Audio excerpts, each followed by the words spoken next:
Sunday, 8 o'clock in the evening, and I've got a backlog of steps to get through. So I thought, well, might as well do a little bit of a walk and talk with you guys while I'm doing it.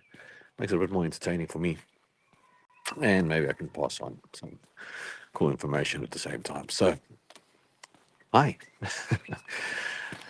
It's been a pretty crazy week this week with regards to the contest prep. So, very frustrating because the scale weight has not been moving. And I'll probably be touching on this on Thursday, but like I said, I feel like talking about it today. And it's actually got, but I'm looking leaner and leaner. So, scale weight, as I've always said, not the be all and end all, but it can really play some psychological games with you. But the thing that's been rough for this week is that I'm eating the same amount of food every single day. The same thing over and over again. Nothing's changed. But it just feels like it's less food. It really, it's weird. It's like before, like 2 weeks ago, I would eat the food and I'd feel okay. Not full or anything crazy, but, you know, semi-satiated to a point. This week, it's just not cutting it. Just still hungry after a meal. The volume just doesn't feel the same.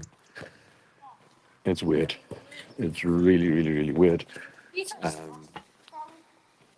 So, I guess it's just getting into those deeper states and really been battling with my lower abs. Really, really been battling quite a bit. So, had a chat with Alan about it, went into the posing room, he had a look at me, and he says, well, look, it's not body fat, it's something else. It's like, oh, that's grand. So it might be a little bit of loose muscle there, or a TVA imbalance, or so TVA weakness. So it's just the muscles in transverse area, or it could be anterior pelvic tilt, which is what I'm actually more likely to lean towards. Now, can it be fixed, or can I do anything to rectify that? Yeah, I can. Well, is there enough time to do it before the show? No. We're talking about a lot of hard work that's going to happen to fix that and correct that. And I'm going to do my best to try and get the additional work on top of all the other work I've got going on at the moment to try and fix that up. But yeah, let's just see if I can get that sorted out or not. I doubt it, but not in time anyway. But it's one of those things we just have to press on and keep moving forward, really. So a little bit disheartening. A little bit in my own head whether I'm going to do well or not on stage. So it's not a matter of whether I'm going to compete or not. That's happening. Paid for everything, so that's going to happen.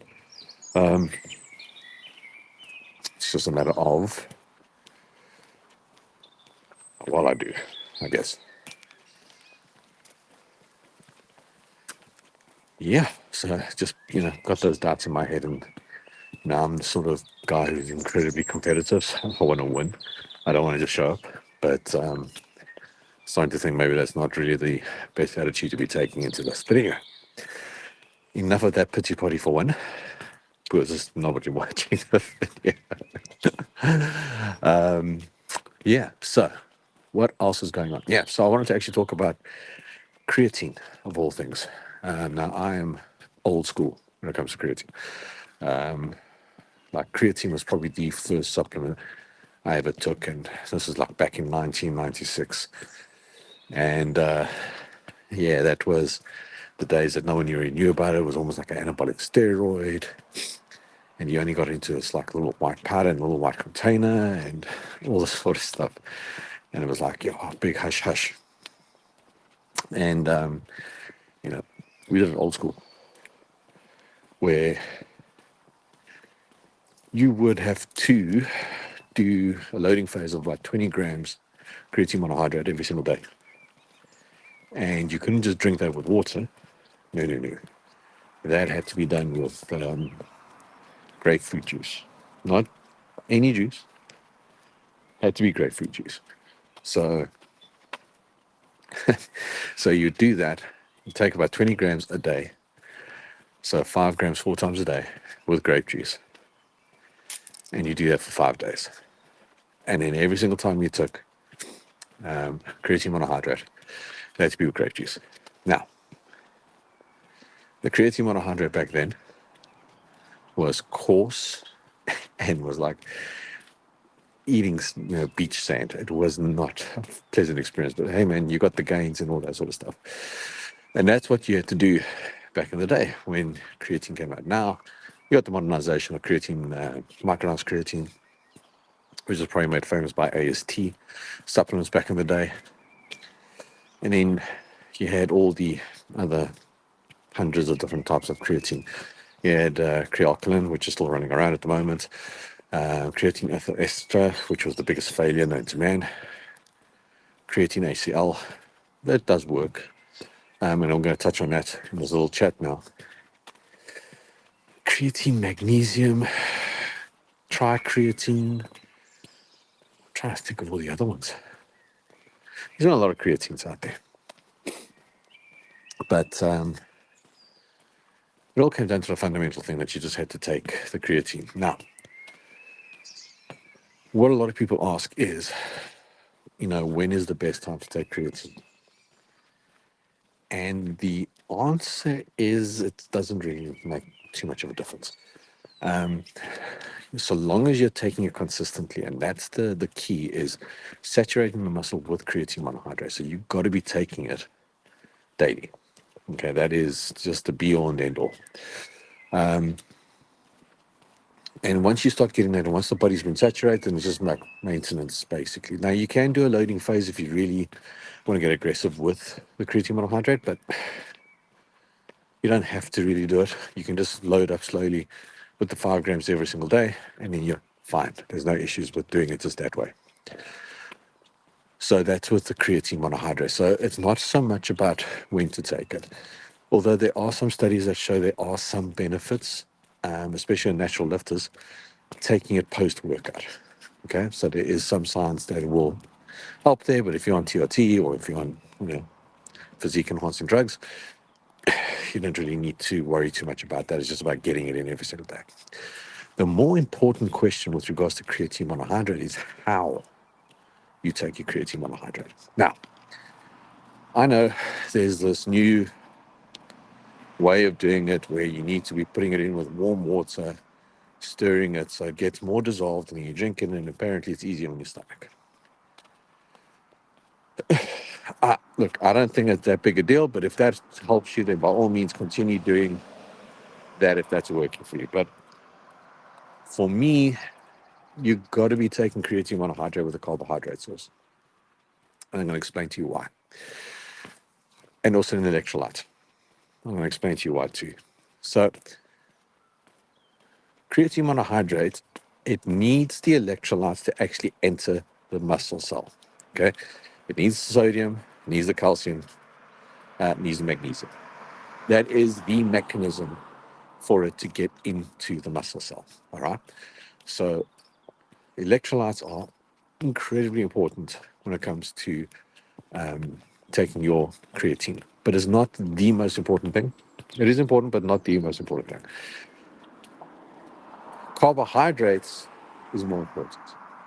Carbohydrates creates the insulin spike, which basically gets majority of that creatine monohydrate into the muscle. Okay, so it is the one that actually pushes the creatine into the muscle. So if your electrolyte balance is fine and your electrolyte levels are good, you don't really need to worry about the electrolytes too much. But the carbohydrate is what actually gets it into the muscle. So let me give you an analogy. If you think about a lock on a door and you need to open that door,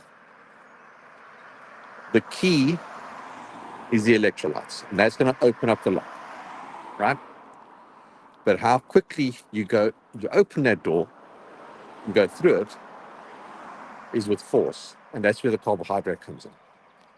So if you don't have carbohydrates, you're only going to open that door very slowly or not get that door open at all, or very, very slowly. You're going to get very little creatine into the muscle versus having the carbohydrates and you maximizing it. Now, you will still get creatine absorbed into the bloodstream, into the muscle, regardless of if you have carbohydrates or not, but you're not optimizing how much you need to be taking.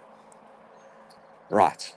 Now, the studies have shown that the optimal amount is around about 40 grams of carbs to 60 grams of carbs. It does depend on your body weight, but that is the amount to be taken. So it's a great time for you to be taking it post-workout, because you should be taking a carbohydrate source for recovery anyway after your workout.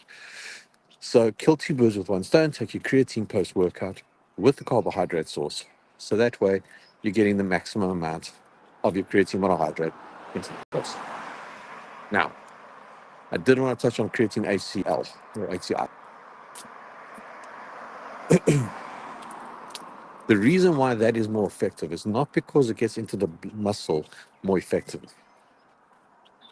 That's got nothing to do with it.